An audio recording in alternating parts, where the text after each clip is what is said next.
Alex's ghost story. Alex is a tender engine who loves working on the island of Sodor. One morning, he checked into Bill and Dad's for a special delivery. Bill and Ben one day were salty. Salty was telling Bill and Ben a ghost story for Halloween. Now, the ghost engine rides the rails forevermore, trying to find his lost funnel. Great story, said Bill. Spooky, said Ben. It is a nice ending to the story, said Alex. Why, thank you. I love to tell stories by the sea. Ugh, why does it always have to be here? I think I can come up with a story like that. But Bill and Ben laughed. Salty stories are the best, said Bill. Yeah, I bet you can't come up with anything to even close as what Salty came up today, said Ben. This made Alex cross. I can come up with a good story, said Alex, and he steamed away. When Alex got back to the yards, he was worried. He wondered whether he can come up with a story good enough that Salty came up with. Edward puffed in. I need help, said Alex. Help with what? Asked Edward. I need to come up with a good ghost story to tell Bill and Ben. They said I can't come up with a good enough story. I believe that you can come up with a good enough story, said Edward. But how? Asked Alex. I don't even know how Salty comes up with his stories. Don't worry, said Edward. All you gotta do is just think about what your story's going to be about. Like, for instance, you want to tell a ghost story. So just think about what kind of a ghost will it be and what will happen to it. Then, when you're ready, tell the story. Edward's right. I can't come up with a good enough ghost story. I also arrived at the quarry. Mavis was shifting cars. Hello, Alex, she said. Mavis, can I tell you a ghost story? Sure, said Mavis. I love to hear stories. So, this one is called The Engine Without Side Rods. So, it happened long ago where this one engine was traveling on the line when he collided with another engine. Oh dear, said Mavis. So, the engine was fine, but his sidewalls were broken. As he tried to deliver his cars, they fell off and he began rolling on the line without any side rods. Okay, said Mavis. Well, that was, a great story. Diesel arrived. He called that a great story. Huh, so untrue. Some engines don't even need side rods. Well, it wasn't about diesel engines, it was about a steam engine. A tank engine, perhaps. My point exactly. Some tank engines don't even need side rods. You don't see Logan with any side rods. Dustin, he's a tender engine, and you don't even see him with side rods. And also, before Josh was rebuilt, he didn't have any side rods either. Oh, right. I forgot that some engines need side rods and some don't. Don't worry, Sammy. It's still a great story.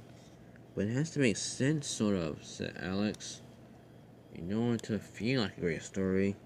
And he chuffed away. Alex was just chuffing on the line. Come on, he said. Think of a great story. A story to impress Bill and Ben. Reneus and Duncan were sitting in the sidings, and Alex puffed up. Hey, you two, do you want to hear a story? A story, said Duncan. Sure, said Reneus. This story also dates back up to a long time ago. It's about an engine who didn't have any buffers. So, a long time ago, this was this one tender engine who didn't have any buffers. None at the front or none at the back. He was teased a lot by the other engines because they all said he looked weird without any buffers. So, one day, the engine was pulling some cars on the bridge when the engine came and bumped him off the bridge and they both fell. Well, the engine and the buffers fell down to the ravine. Then he tumbled down the hill and fell into the lake. Into the sea. He wasn't seen again, of course, but but his ghost will always come back to haunt the engine, whoever pushed him off that bridge. Wow, said Duncan, that was the worst story I've ever heard. Hey, said Reneus, at least he was trying to tell a story. But come on, that doesn't make any sense. But Duke has no buffers at the front or at the back, and no engines treat him that way. Oh right, I forgot that Duke has no buffers. Well, at least he tried to tell a story, said Reneus. Yeah, try, said Alex, and he puffed away. Alex was back into the yard feeling sorry for himself. Henry and Thomas were there. Hello, Alex, they said. Hi, said Alex. What's wrong? Asked Thomas. Well, Billabin teased me and said that I can't come on and get another story to top Salty's story. So I tried going around telling stories, but the other end just keeps saying that they're really bad stories. Don't worry, said Henry. To create a good story, just come up with a plot and put the characters who you want to be in it. Of course, said Thomas. Creating a story is all about being creative, of course. Just, find something that inspires you to make the story. Yes, said Henry, and you can also use your imagination for it. Wow, that's a great idea, said Alex. Oh, now I know the perfect story to tell Bill and Ben and Salty down the Burnham docks, said Alex, and he hurried away. Should we go to hear his story, said Henry? Of course, said Thomas, it might be something interesting.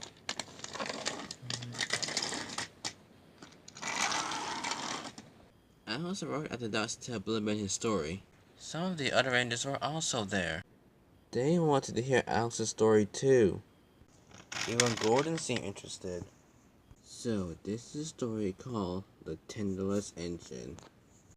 Wow, said Henry. Interesting, said Salty. Probably a good story, said Bill. So, one time, very, very long ago, there was an engine. He was painted green, and he had a blue tender. This engine liked having fun. He loved pulling both cars and coaches all through the railway. He was a friend to all the engines, except for one. He was not a friend of this engine, and the other engine wasn't a friend with him. They went off to get into fights for each other, and they hated each other a lot, too. Oh no, said Crystal. What happened next, said Michael. Well, see, this will happen. Okay. One day, the engine was popping on the line. He was pulling a goods train to a station where a village was. The villagers needed the supplies that he was carrying. As he was puffing along the slope, the engine who hated him came at him full head on. Oh my, said Hank, that is very dangerous. I know it was. He smashed into him, causing the engine who was pulling the supplies to topple down the hill. He rolled and then he fell into a lake. He was left there for 3 days, but they finally hoisted him out of the lake and put him onto a flatbed and took him to the engine works. But the engineers had a problem. His tender was badly damaged. It couldn't be repaired. So they took his tender away and decided what to do.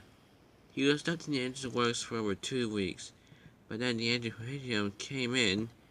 He bumped him out of the engine works and took him along the line.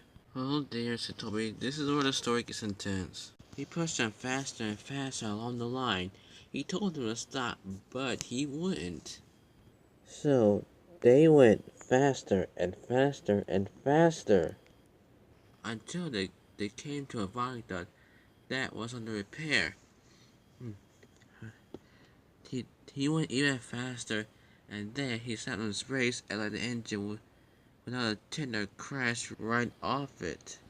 He rolled down the embankment until he fell into the sea. He drifted along for a little bit before ending up going down the waterfall. After that, the engine was never found again. But his spirit came back to life though, and he vowed to hunt the engine who had pushed him off the bridge and get him for what he'd done to him. So the engine spirit roams around forevermore, trying to find the engine, which who had left the railway because of that thing, because of what he did, to pay him back for destroying his tender and destroying him. The end. All of the engines were shocked and surprised. They had never heard such a scary story before. Wow, Sir Thomas, that was the best story ever. Yes, indeed, Hank. If there was a Halloween story contest, you would win first prize. Even Cranky liked the story. Great story, Alex. Yes, indeed, Salty. That was it better than one of my stories. Greatest story ever, said Gordon. Yes, I really liked it, said Crystal. So nice, said Michael. Best story ever for all of Halloween, said Molly. Yes, that was the greatest story ever, said Bill. I'm sorry that we teased the Jake. That we said you couldn't come up with a story. Yes, said Ben. You obviously came up with the best story ever.